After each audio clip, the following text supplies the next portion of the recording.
January 2021 was the month the city went quiet. Lockdown had already been going for months, but the winter made the isolation heavier. Chicago in January already feels sealed off from the world, and that year it felt complete. The streets below my apartment stayed empty most days. Restaurants were closed. Offices were closed. The only movement came from delivery vans, snowplows, and the occasional person walking fast with their head down against the wind. I lived alone in a third-floor unit in a brick building on the north side. My windows faced a narrow alley.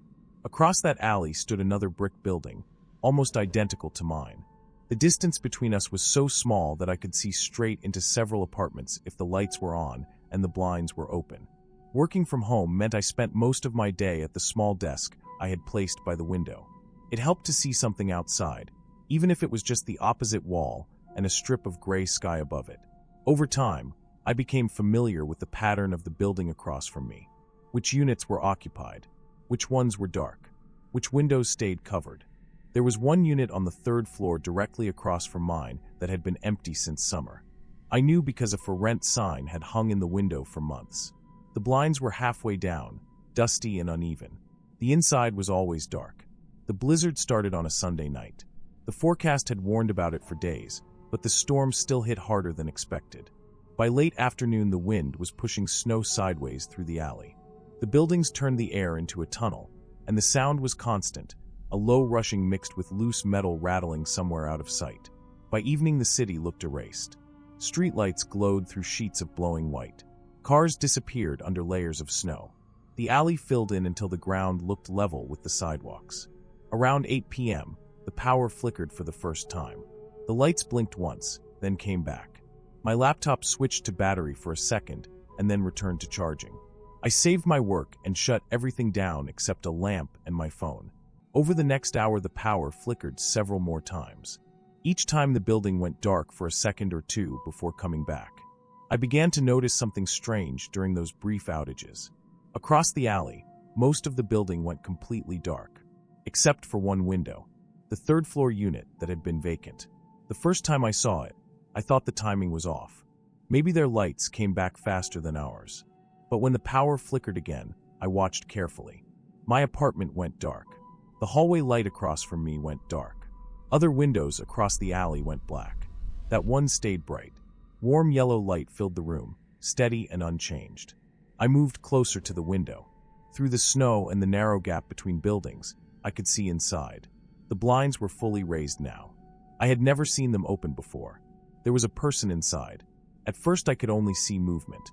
A figure passing through the light, then disappearing into another room, then returning. The layout looked similar to my apartment. Living room in front, kitchen to the side, bedroom deeper inside. The figure kept moving, back and forth. Living room to kitchen. Kitchen to hallway. Hallway to living room. The movement was steady, not rushed but constant, like someone pacing through a routine they had repeated many times. I assumed the unit had finally been rented. Maybe someone moved in during the storm. Maybe they worked nights, and I had just never noticed before. But something about the timing bothered me. The for rent sign was still in the window earlier that week. I had seen it while taking out trash. Another power flicker came. My apartment went dark again. That unit did not. The lights stayed steady. The figure kept moving. I left the lamp off and stood at the window for a long time.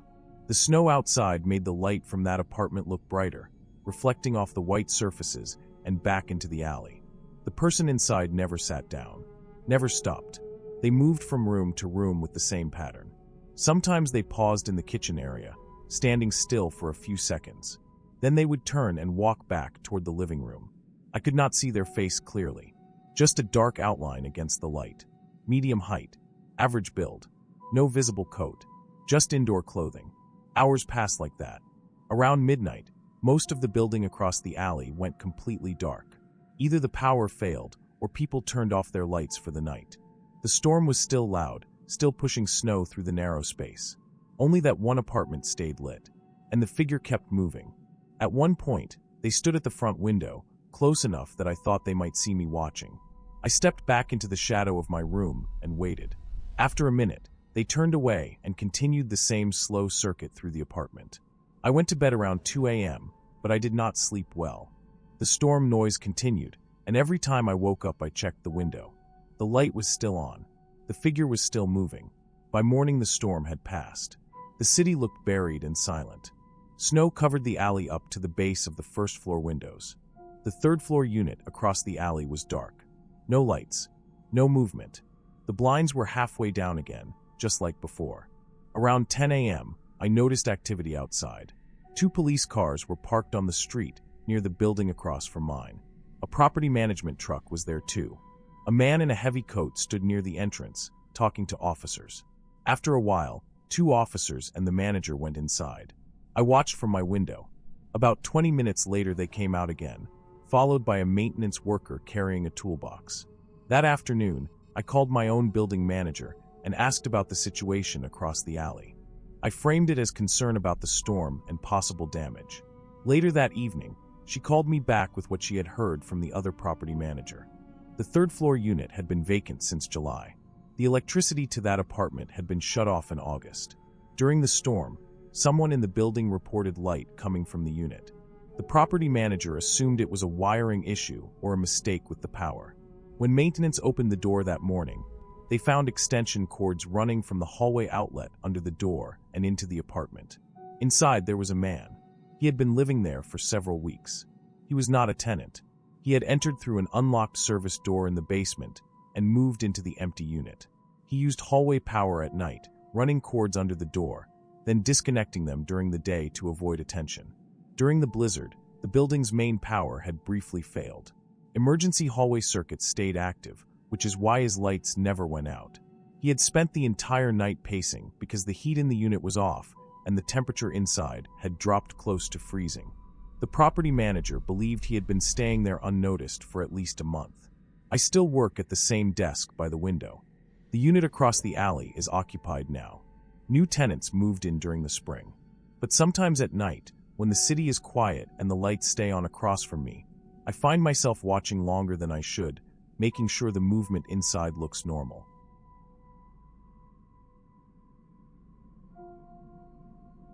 My name is Tyler Grant. I grew up riding snowmobiles in the Upper Peninsula. By 2016, I had more than 15 winters of trail time behind me. I knew how sound carried through cold air, how the snow changed after sunset, how the woods could feel empty one minute and crowded the next. That night in February started like any other ride. I had spent the afternoon at a small bar near one of the trail intersections west of Munising. A few friends were in town for the weekend. We rode together most of the day, then split up near dusk. Their cabins were farther south. Mine sat alone on a short private trail that branched off Trail 8, about 12 miles from where we parted. The temperature dropped fast after sunset. By the time I headed out alone, it was around 10 degrees, maybe lower in the open stretches. The sky was clear. The snow had that dry, squeaky texture that comes with deep cold. The trails were groomed and hard. Perfect riding conditions. I wasn't in a hurry.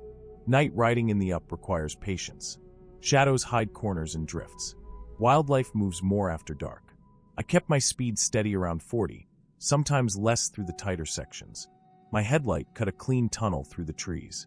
Beyond that light, the woods were solid black. About halfway back, maybe 6 miles from my turnoff, the trail ran along a low ridge with thick cedar and spruce on both sides. The forest there grows tight and close. Branches lean toward the trail, heavy with snow. Visibility into the woods is poor even in daylight. That was where I noticed movement. At first it was just a flicker in my peripheral vision on the right side. I assumed deer. They often run parallel for a short distance when startled. I eased off the throttle a little and scanned the tree line as best I could without losing focus on the trail. The shape stayed with me. It moved between the trunks, always just inside the darkness beyond the reach of my headlight. I could not see details. No body shape. No eye shine, just motion keeping pace. I brought the speed down to 30. The movement slowed too. That got my attention. Deer usually bolt or fall behind once the engine noise settles. This stayed exactly even with my position. Same distance from the trail. Same speed. I accelerated back to 40. The movement sped up. I remember feeling a tightness in my chest then. Not panic. More like a steady pressure. The kind you get when something doesn't make sense, but your brain hasn't caught up yet. I told myself it could be a wolf. They run trails and cut through the woods easily. There are wolves in that area, though sightings are rare. Still, wolves usually avoid machines. They cross and disappear. This one stayed with me. For the next mile, it matched every change I made. I slowed through curves and it slowed. I opened the throttle on straight sections, and it kept up. I never saw a clear shape, only shadow moving between darker shadows. The forest grew quieter as the ride went on. The sound of the engine seemed louder than usual. Cold air carries noise differently at night. Every vibration felt sharper through the handlebars. After another mile, I decided to stop. I eased off the throttle gradually, then squeezed the brake until the machine rolled to a halt. I shut the engine down immediately instead of letting it idle. The silence hit hard. When a snowmobile stops in deep woods, the quiet feels heavy. No wind, no distant traffic, just the faint ticking of metal cooling. I listened. At first there was nothing. Then I heard it. Footsteps. Soft, deliberate compressions of snow. Not the quick bounding of a deer. Not the light scatter of small animals. These were spaced and steady. Each step carried weight. The sound came from the right side, deeper in the trees. I stayed on the machine and turned my head slowly toward the sound. My helmet light helped a little, but most of the area remained dark. Snow reflected just enough light to show trunks and low branches. I saw no movement. The footsteps continued. Crunch. Pause. Crunch. They were getting closer to the trail. I remember checking my gloves and realizing my hands had tightened around the grips without me noticing. My breathing sounded loud inside the helmet. I did not wait to see what made the sound. I started the engine and rolled forward, then brought the speed up quickly to 45. I kept my eyes locked ahead and did not look into the woods again. For the next several miles, I saw nothing moving beside me. The trail eventually opened into a wider section where power lines crossed overhead. I slowed there and looked back along the path. My headlight showed an empty corridor of snow and black trees. I reached my private turnoff without further incident.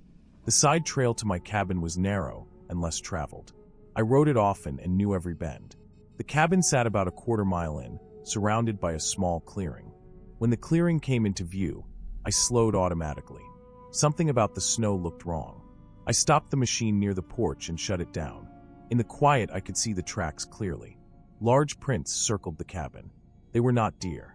Each track was round and deep, spaced far apart, showing a heavy animal moving at a steady walk.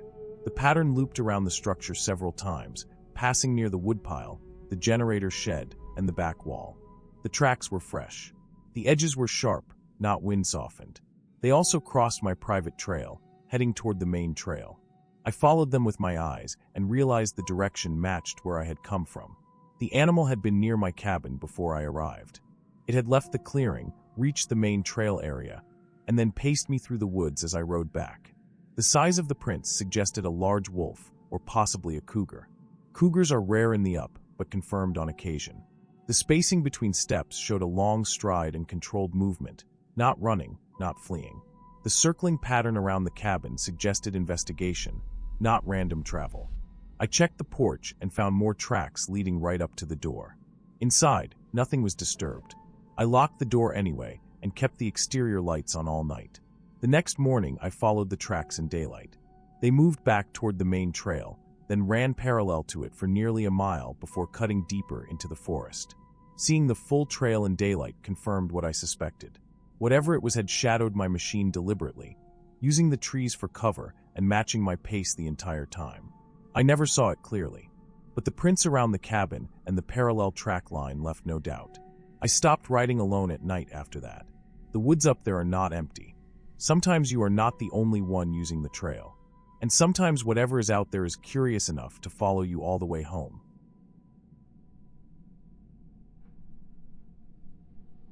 I finished my shift a few minutes before midnight, later than usual because the storm had slowed everything inside the hospital. People kept coming in with falls, breathing trouble, and minor car accidents. Snow had been falling since the afternoon, thick and steady, the kind that muffles the city and makes time feel slower. I was still new to the area, only 3 months into the job and the apartment. I had not bought a car yet. I depended on the bus system and had learned the schedules carefully. That night, the last bus leaving the hospital stop was at 11:55 p.m. Missing it meant a long walk through unfamiliar streets in deep snow. When I stepped outside, the cold hit hard. The air felt sharp in my nose and throat. The parking lot lights reflected off the snow, making everything look brighter than it really was. Wind pushed fine powder across the ground in thin streams. The bus stop shelter was half buried along the edges. No one else was waiting. I checked the time again and kept my phone in my pocket to save battery. The storm had already delayed service earlier. I was worried the last run might be canceled. The bus arrived 2 minutes late, headlights glowing through the snow like a blurred shape. The doors opened with a slow mechanical sound. Warm air did not come out. The inside looked dim. Only 3 of us boarded. I went in first and tapped my card. The driver nodded once without speaking. Behind me, an older man climbed up slowly, gripping the rail with both hands. His coat looked thin for the weather. I noticed his shoes were wet and dark around the edges. Someone was already seated in the very back. I only saw a shape at first, a dark coat and a hood pulled forward. They did not move when the rest of us came in. I chose a seat near the middle on the right side. The heater was running but weak. The air inside felt cold and damp. Frost had formed along the lower edges of the windows from the inside. When I breathed out, a faint cloud appeared in front of my face. The older man sat near the front, across from the exit door. He leaned forward slightly, hands together between his knees. The bus pulled away from the hospital and moved onto the main road. Snow covered most lane markings. Traffic was light. The driver moved slowly, careful at each turn. The bus made its usual stops, but no one else got on. The storm seemed to grow heavier as we went deeper into the route. Streetlights became spaced farther apart. Snow gathered on the windshield faster, forcing the wipers to run at full speed. I checked the time and my stop location. I was about 20 minutes away. The bus felt quieter than normal. No engine vibration from other vehicles nearby. No voices. Just the steady sound of tires moving through packed snow and the occasional creak from the bus frame. After the third stop, the driver's voice came through the speaker behind his seat. He announced that the next area would be the last stop for the 2 passengers up front. The older man stood slowly when the bus reached that corner. He held the rail longer than needed, steadying himself before stepping down into deep snow. The doors closed, and the bus moved forward again. That left only 2 passengers, me and the person in the back. I stayed in my seat for a few minutes, watching the frosted windows. Outside, buildings were replaced by long stretches of residential streets with fewer lights. Snowbanks along the sides were already high. Then something felt wrong. I had not heard any movement from the back since boarding. No shifting, no phone light, no sound of clothing or footsteps. Even with the engine noise, the bus was quiet enough that small movements usually carried forward. I turned slightly and looked down the aisle. The back section was dim. The overhead light near the rear flickered once and steadied. I could see the row where the hooded figure had been sitting. The seat looked empty. At first I thought the person had moved to another row, maybe lying down across the seats. I stood and walked toward the back, holding the poles as the bus turned. Each row was empty. When I reached the last seat, I stopped. The window beside it was covered in frost like the others, except for one area. There was a clear oval shape about the size of a face. The glass inside that area was wet, not frozen. Fresh condensation had formed and was slowly turning white at the edges. It looked like someone had been breathing against the window very recently. I stood there longer than I meant to, trying to understand it. I looked at the floor. No bag, no footprints in the thin layer of melted snow that had dried near the rear entrance. The back door had not opened since the older man got off at the front. The bus had not stopped again. I turned and walked back toward my seat, slower this time. As I sat down, I noticed the driver's eyes in the large mirror above him. He was looking straight at me, not at the road for a moment. His expression was tight, the kind people have when something does not match what they expected. I realized then that he had seen me standing at the back, facing an empty seat. The rest of the ride felt longer than it was. I kept replaying what I had seen. The shape on the window could not have formed without someone there. The glass had still been wet. It had not fully refrozen. When my stop came, the driver opened the doors without speaking. I stepped down carefully into deep snow and watched the bus pull away. I did not sleep much that night. The next morning, after my shift, I went to the transit office near the hospital. I explained the route and the time. The supervisor checked the system and called the depot. The driver from that route agreed to speak with me when he finished. When we met later that day, he looked tired and uneasy. He He told me that after the older man got off, he checked his mirror several times. He had clearly seen someone sitting in the back earlier during the route. When he announced the last stop for the 2 passengers, he had counted 3 people on the bus, including me. After the older man exited, he expected 1 more person besides me. He never saw anyone walk forward or exit. At the depot, they reviewed the interior camera footage from that night. The recording showed me boarding. It showed the older man boarding. It showed no one else entering before us. The back of the bus had been empty from the start. The dark shape I thought I saw had been a shadow from a folded maintenance cover lying across the rear seat. The clear oval on the window had an explanation too. Earlier that evening, before my shift ended, a maintenance worker had ridden the bus for a few stops while checking a heating issue in the rear section. He had leaned close to the window while inspecting the airflow vents. That section of glass froze slower because the rear heater was not working properly. Cold air from outside was leaking in around the frame. That leak also caused the weak heating throughout the bus. Everything I noticed had a physical cause, but the part that stayed with me was the timeline. The maintenance worker had been on the bus more than an hour before I boarded. The oval on the glass had still been wet when I touched the seat beside it. After that night, I stopped taking the last bus whenever storms were expected. I also bought a car sooner than planned. Even now, when I see frost on a window from the inside, I pay attention to the shapes that form there and how long they last. Snow makes the city quiet. Cold preserves small details longer than expected, sometimes long enough to make you question what you actually saw.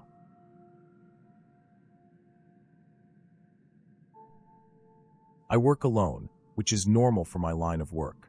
Most property inspections are quiet, routine jobs done in empty spaces where the only sound is your own movement and the occasional creak of a building settling. February in Northern Ontario means you plan carefully. Equipment failures and small mistakes turn serious fast when the nearest town is an hour away and the temperature stays well below freezing. The owner had contacted me through an agent. The cabin had been vacant for 3 winters. He wanted a structural report before listing it. The photos showed a simple 1-story wood structure on a small clearing surrounded by dense spruce. No road access in winter.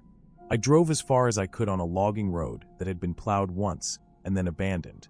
After that, I strapped on snowshoes, loaded my pack, and walked the remaining half-mile. The air was dry and sharp. Every step made a soft crunch. The forest was quiet in that heavy winter way where sound doesn't travel far. I could see the cabin through the trees before I reached the clearing. The roofline was straight. No sag. Snow load looked manageable. No obvious structural distress from a distance. The front door was locked with a standard hasp and padlock. The agent had provided the code. When I opened the door, a wave of stale air came out, but it wasn't the deep cold I expected. Inside, the temperature was above freezing. Not warm enough to be comfortable, but warm enough that my breath didn't fog. That was the first thing that stopped me. An unheated cabin left for 3 winters should feel like the inside of a freezer. This felt closer to a cold garage. I stood still for a moment, letting my eyes adjust. The place looked abandoned but intact. A small table, 2 chairs, a narrow bed, dust on everything, a few canned goods on a shelf, a wood stove in the corner with ash inside. No sign of recent use. No footprints on the floor except the ones I was making. I checked the stove first. The metal was cold. I opened the door and touched the ash. No heat. No recent burn. There was no power connected.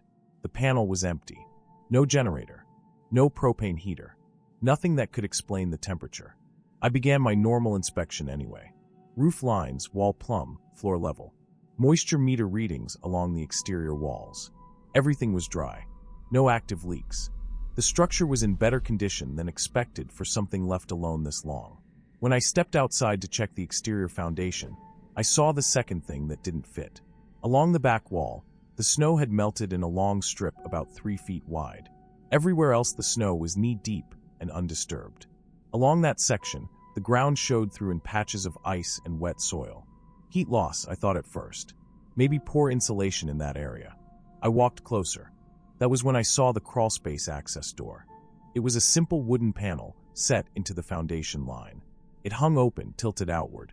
The snow around it was packed down and dirty. There were drag marks leading from the edge of the clearing to the opening. Not animal tracks. The marks were wide, straight, and uneven, like something heavy had been pulled across the snow. I stood there longer than I liked to admit, trying to reason it out. Hunters sometimes use empty cabins.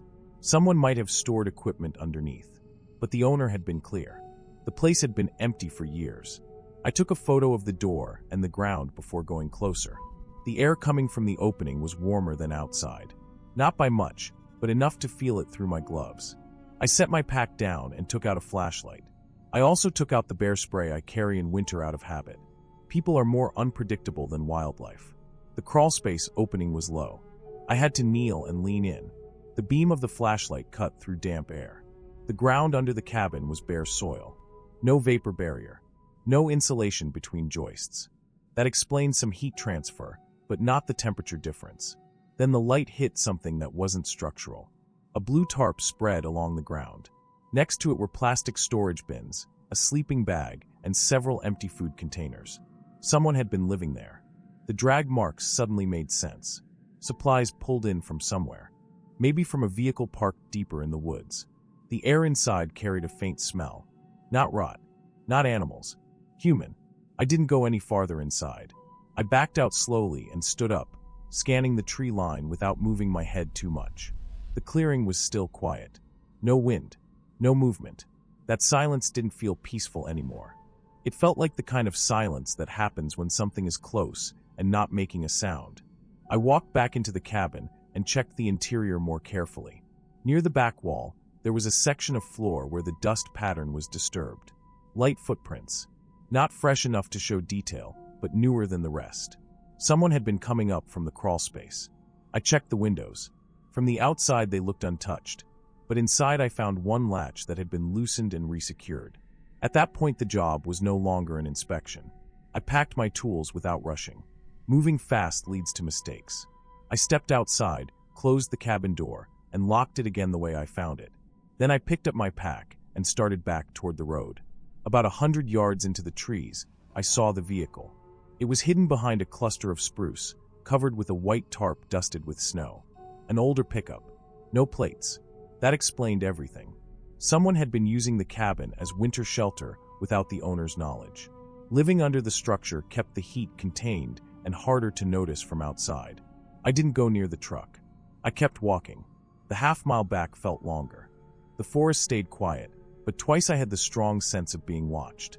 Not from any specific direction. Just the feeling you get when you know the area isn't empty.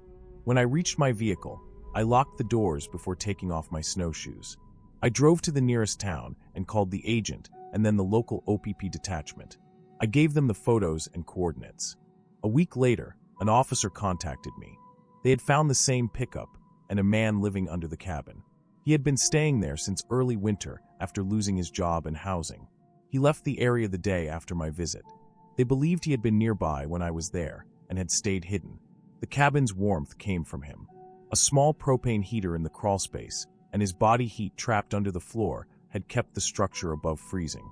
The melted strip along the back wall was where the heat escaped. My final report included structural notes and a recommendation that the owner secure the foundation access and install proper insulation and skirting. I've inspected many remote properties since then. Most are empty the way they're supposed to be.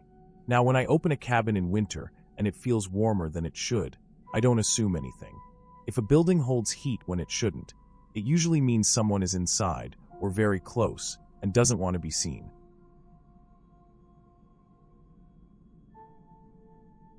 We went to Lake of the Woods every February. Same three of us, same rented shack, same plan. Drive up Friday, fish through the night, sleep in shifts, head back Sunday. By 2015, we had done it enough times that nothing about the trip felt uncertain. We knew the ice roads, the rental company, the depth we liked, even the way the lake sounded at night. That year the cold settled in early. When we drove out before sunset, the truck thermometer showed -15. The ice road was smooth but hard as concrete. Snow blew low across the surface, thin lines moving like smoke. The shack sat alone on a marked line of rentals, spaced far enough apart that each group had privacy, but close enough that you could see lights from the others after dark. The shack was a standard rental, 8x12 wood walls, propane heater, 2 bunks, for holes already drilled. The ice was over 3 feet thick. We checked it ourselves anyway. All solid. By midnight, the wind picked up.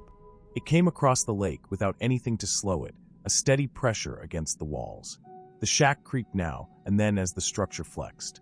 Outside, the sound of blowing snow scraped along the siding like sand. Every so often the ice shifted somewhere out in the dark. The noise always came without warning, a deep crack or boom that traveled through the surface. It sounded like a distant rifle shot followed by a low rumble. We were used to it. Thick ice moves, pressure builds and releases. We took turns sleeping. I had the middle shift. Around 3 in the morning the heater was running steady and the lantern light was low. The other two were asleep, one on each bunk. The lines were still in the water, small jigs hanging just off the bottom. That was when I heard the first sound outside. At first I thought it was wind pushing snow against the wall, but the rhythm was wrong. It came in slow intervals. Crunch, pause, crunch. Each step pressed down through packed snow and hard crust. Something moving with weight. I sat still and listened. The sound came from the back corner of the shack, then moved along the side. Slow, steady, unhurried. I assumed it was another fisherman walking between shacks.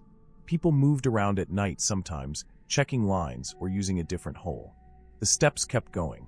They passed the door. Then they continued along the other side. I waited for the sound to fade toward the next shack, but it did not. The footsteps curved around and came back along the same wall. A full circle. I leaned closer to the door and listened through the wood. The wind had dropped for the moment. The steps were clear. Heavy pressure, then release. Each one spaced evenly. The person outside circled again. By the second loop, the sound was close enough that I could tell something was off. There was no shuffle, no variation, no hesitation like someone walking on uneven snow. The spacing stayed exact. The pace stayed exact. No coughing, no gear noise, no light moving past the window. The steps stopped directly outside the door. I waited for a knock or the sound of someone brushing snow off their boots. Nothing happened. The silence lasted long enough that the heater seemed loud. I woke the others. We did not talk much. We just listened together. Nothing moved for almost a minute. Then the steps started again, this time moving away along the same path. We opened the door.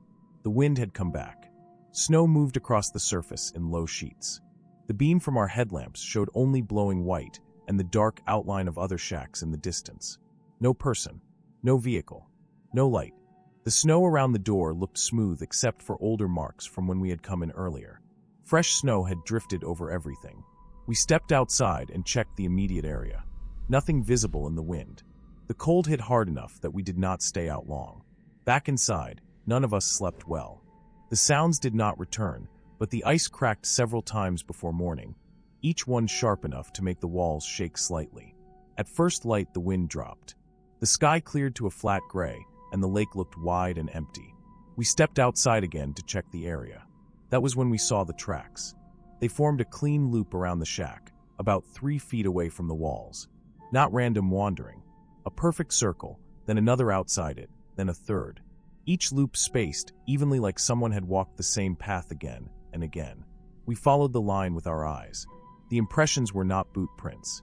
There were no tread patterns, no heel or toe shape. Each mark was long and narrow, about 16 inches in length and maybe 4 inches across. The front tapered slightly. The depth was consistent, deeper than a normal step, pressed through the top crust into the packed snow beneath. The spacing between impressions measured close to 5 feet from one to the next. 2 lines, left and right. Nothing between them. No drag marks. No tail sweep. No signs of forelegs. The track stopped where the ice road ran about 50 yards away. After that, the surface had been cleared by vehicle traffic, so nothing remained. We walked the full circle twice, checking for any sign of a joke or a tool mark. Nothing showed. Each impression had clean edges and compression that matched weight applied straight down. One of the other fishermen from a nearby shack drove over later that morning. He had not been out during the night. When we showed him the prints, he said they looked like someone using extended snowshoes, the kind built for deep powder or for hauling heavy loads. The long, narrow shape matched old wooden trail shoes. With enough weight, they could sink deep and leave a long oval mark without clear edges. The stride length still seemed extreme, but he pointed out that someone moving fast on a hard crust could cover ground with long steps, especially if they were tall or carrying gear and wanted to stay on a steady rhythm. That explanation made more sense than anything else. The remaining question was why someone would circle our shack 3 times at 3 in the morning and never approach the door. Later that day we got the answer. Back near the access point, a conservation officer was talking with several groups. During the night, a snowmobile towing a small sled had gone through a pressure ridge in low visibility and flipped. The rider had not been injured, but the machine was damaged and stuck. He had walked toward the line of rental shacks looking for help, but became disoriented in blowing snow and darkness. He had been wearing long trail snowshoes from his sled kit. He later said he moved around several structures trying to decide which one showed signs of people awake.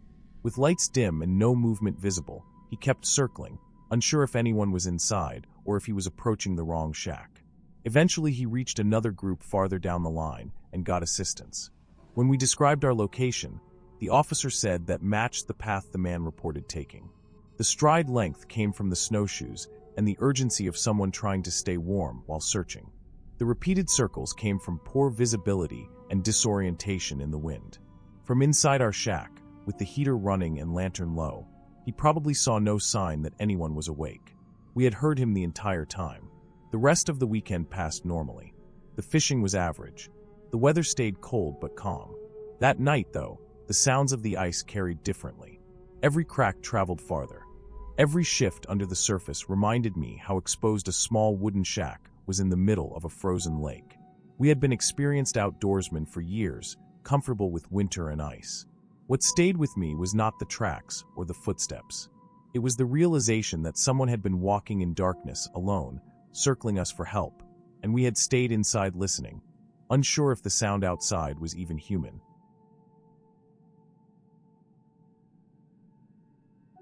In January of 2018, I was driving west across Wyoming on Interstate 80, moving my life from Ohio to a new job in Idaho. It was my first time doing a long winter drive alone. I had planned the trip carefully. I checked forecasts, packed food, extra water, blankets, a small shovel, and a roadside kit. That morning the sky was clear, and the road was dry. The cold was sharp but manageable. The land stretched wide and empty, brown grass under a pale sun, low hills rolling toward a horizon that never seemed to get closer. By early afternoon the wind started to pick up. I could feel it pushing against the side of the car. Light snow began to drift across the pavement in thin streaks. It did not look serious at first. The traffic was steady and moving at highway speed. Around 2 p.m. the sky dimmed in a way that felt sudden. The sun disappeared behind a thick layer of cloud, and the color of the world flattened. The snow thickened within minutes. At 2:10 the whiteout hit. One moment I could see a mile ahead. The next moment everything turned gray. The horizon vanished. The road blended into the air. The snow came sideways, driven by wind that rocked the car. I slowed to 40, then 30. Other drivers did the same. Shapes moved ahead of me, but without depth. Brake lights glowed like red dots floating in fog. Some vehicles began pulling onto the shoulder. I considered it, but the wind was strong and the snow was piling in waves across the lanes. I worried that stopping might bury the car. I stayed in the right lane and kept moving slowly, following the faint tracks of the vehicle ahead. After a few miles, traffic thinned out. I could no longer see more than 2 car lengths in front of me. The road markers disappeared under drifting snow. The only reference I had was the faint rumble of the right side grooves when I drifted too far. Then a shape appeared ahead on the shoulder. At first it looked like a dark blur. As I approached, it became a vehicle sitting at an angle, nose toward the ditch, rear slightly out. Its hazard lights flashed through the snow. A figure stood beside it, waving both arms. I eased off the accelerator and slowed to a crawl. The shoulder was hard to see, so I stopped about 30 feet back and kept my wheels straight. I rolled down my window halfway. The wind filled the car with sharp cold. The woman stood near the front of the vehicle. She wore a dark coat and no hat. Snow coated her shoulders and hair. She did not walk toward me. She only kept waving, the same motion over and over, both arms high and wide. Something about the distance felt wrong.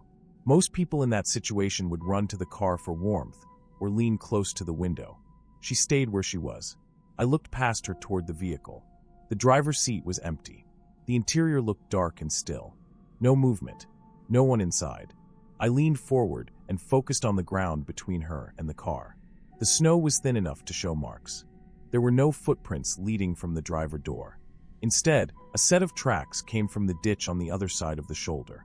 They climbed up the slope, crossed the narrow strip of snow, and stopped where she stood. Another set went back down into the ditch. They were not fresh. Wind had already softened their edges. That meant she had come up from there earlier and gone back at least once. I looked at her again. She was still waving in the same wide motion. She had not taken a single step toward me. She was looking past my car, not directly at me. The wind carried a sound from the ditch, low and uneven, like metal scraping or an engine turning without catching. I scanned the slope. The gray light made depth hard to judge. Then I saw a darker shape lower down, half buried in drifting snow. It was another vehicle, tipped onto its side against the embankment. The roof was crushed in. The realization came all at once.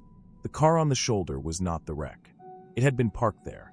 Someone had climbed down to the crashed vehicle earlier. The woman raised her arms higher and waved harder as a semi-truck passed slowly in the left lane behind me. She did not look at the truck either. The ditch shape shifted slightly. A door moved. Then a person climbed partway out of the wreck and slid back down. The motion was slow and unsteady. That explained the footprints going down and back. She had been going between the two vehicles. I opened the door and stepped out, keeping the engine running. The cold hit immediately, sharp enough to sting my lungs. I moved carefully toward her, staying low against the wind. Up close she looked exhausted. Her face was pale and tight. Ice clung to her eyelashes. Her hands were bare and red. She turned and pointed down the slope. The second vehicle was worse than I first thought. It had rolled at least once. The driver's side was crushed inward. The person inside was alive, but trapped by the door frame. I grabbed the emergency blanket and first aid kit from my trunk and climbed down. The snow was deeper near the bottom and packed hard against the metal. The driver was a middle-aged man with a head cut and one arm pinned. He was conscious but weak from cold and blood loss. I could not free him without tools. The metal had folded too tightly. I wrapped the blanket around him and packed snow away from his face to keep the wind off. Back at the shoulder, the woman's parked vehicle had no phone signal, same as mine. Traffic was still moving slowly. I stood near the lane and waved down the next truck, forcing it to stop. The driver had a radio that reached highway patrol. It took nearly 40 minutes for emergency crews to arrive. During that time, the woman and I took turns checking the man and running the engine of her car for heat. The whiteout never eased. Rescue teams used hydraulic tools to cut the door and pull him out. They loaded him into an ambulance with signs of severe hypothermia but stable breathing. Only after they left did the full situation settle in. The woman had been driving behind the man when he lost control and rolled into the ditch. She stopped, climbed down, and tried to get him out alone. When she realized she could not, she drove her own car up onto the shoulder to flag help. The wind erased the early footprints quickly, which was why the pattern looked strange from a distance. I stayed with her until patrol cleared the scene and escorted us both to the next exit where conditions were safer. Later that night, I learned the man survived surgery for internal injuries and frostbite, but recovered. What stayed with me was the moment before I understood the scene. In that gray light, with the wind erasing detail, it looked wrong in ways my mind could not place. The empty car, the distant waving, the footprints that did not match what I expected. In a whiteout, distance lies. Depth disappears. Shapes lose context. For a few seconds on that highway, I thought I was looking at something that made no sense. It all made sense in the end. But the memory of that gray silence, the figure waving in place while the storm erased the world around her, stayed with me long after the road cleared and the sky came back.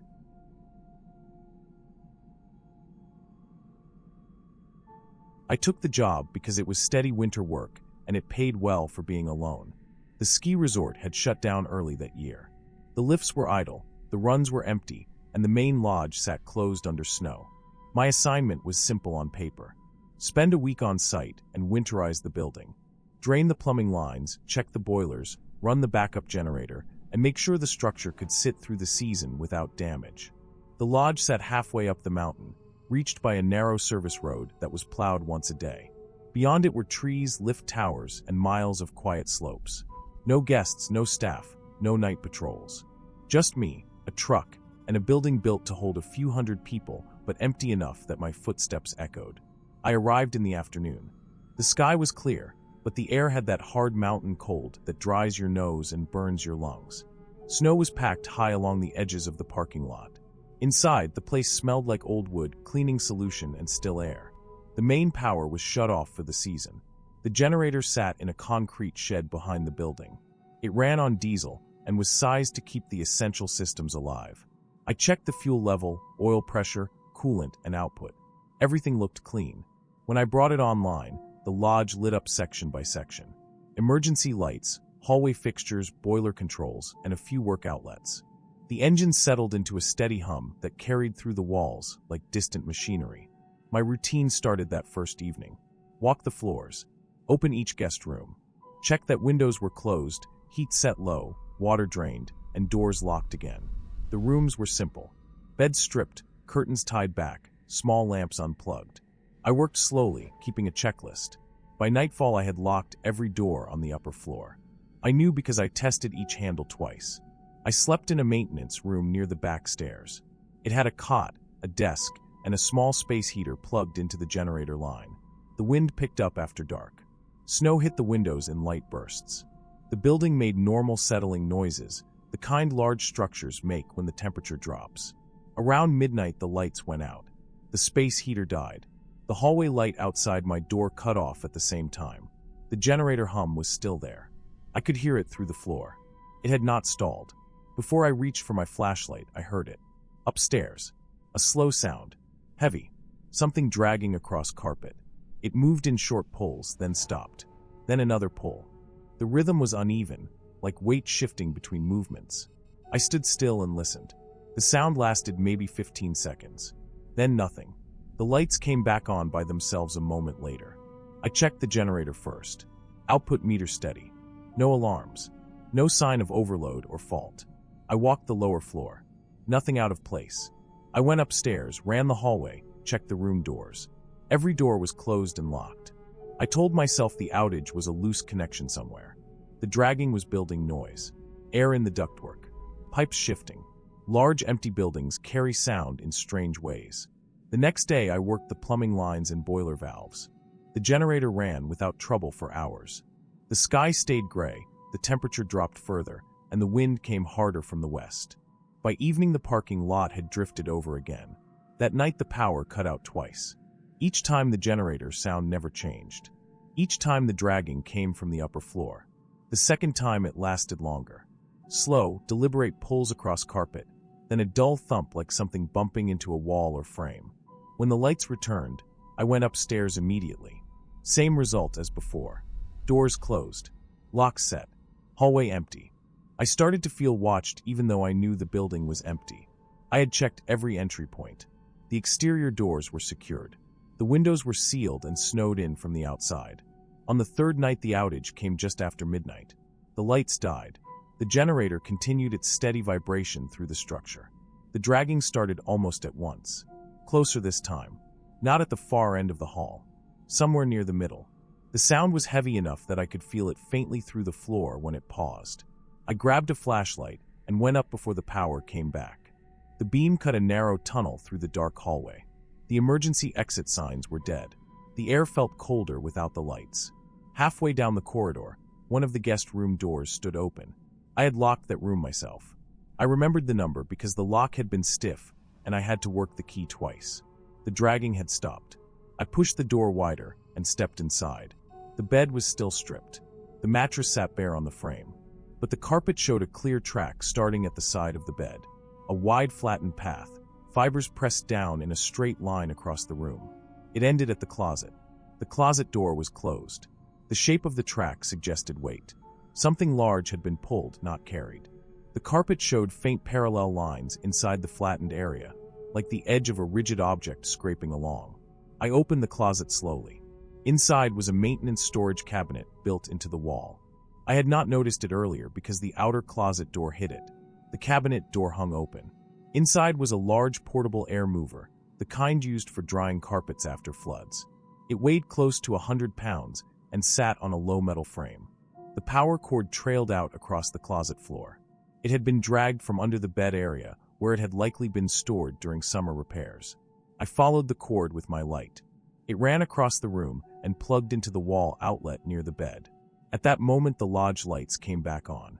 The air mover started immediately. Its motor kicked to life, and the unit jerked forward on its metal base. It vibrated hard against the carpet, inching ahead with each surge of the motor. The track made sense.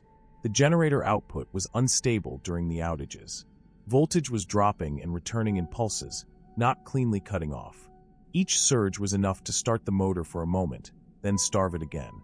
Every time the power flickered, the machine lurched forward a few inches. Over time, it had worked its way across the room. The heavy dragging I heard was the motor engaging, the metal frame grinding over carpet, then stopping when voltage dropped again. The reason the lights went out while the generator kept running became clear after I opened the distribution panel in the basement. A failing automatic transfer relay was chattering under low temperature. Contacts were arcing and dropping load, then reconnecting seconds later. The generator never stopped, but the building power cycled rapidly. The air mover had been left plugged in months earlier during a summer leak repair. When the system began cycling under cold conditions, it turned into a slow-moving machine. I shut off the outlet circuit and unplugged the unit. I replaced the faulty relay the next morning using a spare from the maintenance stock. After that, the power stayed steady. No more outages. No more dragging. Before I left at the end of the week, I walked the upper floor one last time. Every room locked. Every outlet dead, except the circuits required for winter systems. The track in that room remained, a long flattened line across clean carpet. It showed exactly how far the machine had moved over 3 nights. The building was empty the whole time. The sounds had been mechanical, slow, and patient, moving 100 pounds of equipment a few inches at a time in the dark.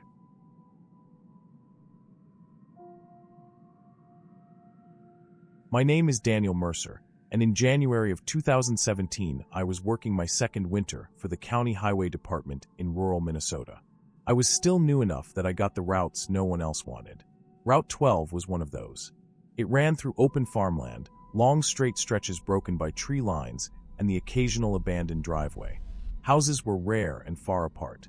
At night it felt like working at the edge of the world. My shift that morning started at 3:30 a.m. The storm had been building since midnight. Nothing unusual for January. Heavy snow, steady wind, temperature around 18 below. The kind of cold that makes metal ring when you tap it and turns any exposed skin numb in seconds. The plow truck was a single axle with a front blade and a wing. Old but reliable. The cab heater worked hard but never quite kept up. The windshield defrosters ran full blast.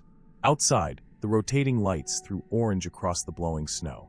Inside, everything hummed and rattled. Once I got moving, the truck felt like its own small world. Visibility was poor, maybe 30 feet at best. The headlights reflected off the snow and filled the air with white glare. It always feels like driving through a tunnel in those conditions. You don't see distance. You just follow the edge of the road and trust your memory of the route. About an hour into the run, I slowed for a tree line where the wind usually packed snow across the pavement. That was when I saw the tracks. At first I thought they were animal prints, maybe deer. Then the truck lights hit them full on. They were human footprints. Bare feet. The prints came up from the south ditch, crossed the road at an angle, and disappeared into the trees on the north side. The snow was fresh enough that the edges were sharp. No drift had filled them in yet. That meant they were recent. There were no houses within a mile in either direction. No parked vehicles. No other tracks. I stared at them as the truck rolled over the last few prints and buried them under packed snow. My first thought was that someone had lost a boot, maybe walking from a stuck car. People make bad decisions when they panic in the cold. Still, bare feet in that temperature did not make sense. I kept moving. The route had to be cleared before the morning traffic started. The road ran straight for another 10 minutes before ending at the turnaround. It was a wide gravel loop near a stand of older trees. Farmers used it in summer to turn equipment around. In winter it was just an open circle where the wind piled snow unevenly. As I approached, the plow lights swept across the surface, and I saw the footprints again. They came out of the woods on the east side of the loop. Bare feet. The tracks crossed the packed snow and stopped near the center. No prints leading away. Just a cluster where someone had stood in place. I slowed the truck to a crawl and circled wide, blade down. The snow curled and rolled off the edge. The footprints vanished under the fresh pass. I told myself someone had crossed earlier, and the wind had erased the rest. That explanation did not sit right, but I kept working. I completed the loop and straightened the truck for the return pass. That was when the impact came. It hit from behind with a hard metallic thud that ran through the frame and up into the steering column. The whole truck shuddered. The engine dipped under the load, then recovered. My first thought was that I had backed into something, but I was moving forward. The mirrors showed nothing but swirling snow. I stopped the truck and set the brake. The engine idled loud in the quiet. For a few seconds I just sat there listening, trying to decide if the impact had come from the rear or if something had struck the blade from the front and the vibration carried backward. I stepped out with my flashlight. The cold hit hard. The wind cut through my coveralls. Snow moved across the ground in thin sheets. I walked to the rear of the truck first. Nothing. No damage, no debris, no tracks. Then I walked toward the front. The beam caught something dark against the blade. It was a man. He was wedged against the front plow, half buried in the ridge of snow I had pushed on my last pass. He was on his side, curled tight, arms pulled in against his chest. No boots, no coat, just thin sweatpants and a t-shirt stiff with frost. His skin looked gray in the light. Ice had formed along his hair and eyebrows. One foot was twisted at an angle that did not look natural. For a moment I thought he was dead. Then I saw a faint movement in his shoulder. Everything after that moved fast. I called dispatch from the cab and reported a hypothermia emergency with location and condition. Then I grabbed the emergency blanket and came back out. Getting him free from the packed snow took effort. He weighed almost nothing, but the snow had frozen around him. When I rolled him onto his back, his eyes opened but did not focus. His lips moved without sound. The footprints made sense then. He had come out of the woods, reached the open area, and collapsed. When I plowed the first circle, the ridge of snow had pushed over him without me seeing him in the glare. The second pass had forced him tight against the blade. That was the impact I felt. I wrapped him as best I could and carried him into the cab. The heater was already running full. I did not try to warm him too fast. Training covers that. Slow warming, keep him still, keep him conscious if possible. It took almost 20 minutes for the ambulance to reach the turnaround. They had trouble getting through the drifting sections. I stayed with him the whole time. His breathing stayed shallow but steady. Later that morning I learned what had happened. He lived alone in a farmhouse about 2 miles into the woods. Early dementia. He had wandered outside sometime during the night without boots or coat and followed the tree line until he lost his direction. The storm erased his tracks behind him. No one knew he was missing until after sunrise. He survived, but he lost several toes and most of the tissue on his feet. The part that stayed with me was the timing. If I had reached the turnaround 10 minutes later, the snow ridge would have buried him completely. If I had taken the loop a little wider, the blade might have gone over his neck instead of pushing him. I finished that shift, but I drove slower after that. Every drift looked different. Every shadow in the blowing snow looked like a shape. I still run Route 12 sometimes. The turnaround is the same. Trees, open circle, wind piling snow where it wants. On heavy nights, when the lights turn the storm into a white tunnel, I remember the footprints that stopped in the middle and the sound of metal hitting something that should not have been there. In winter, people do not have to disappear to be lost. Sometimes they are only a few yards away, standing in the dark, waiting for a machine that almost does not see them.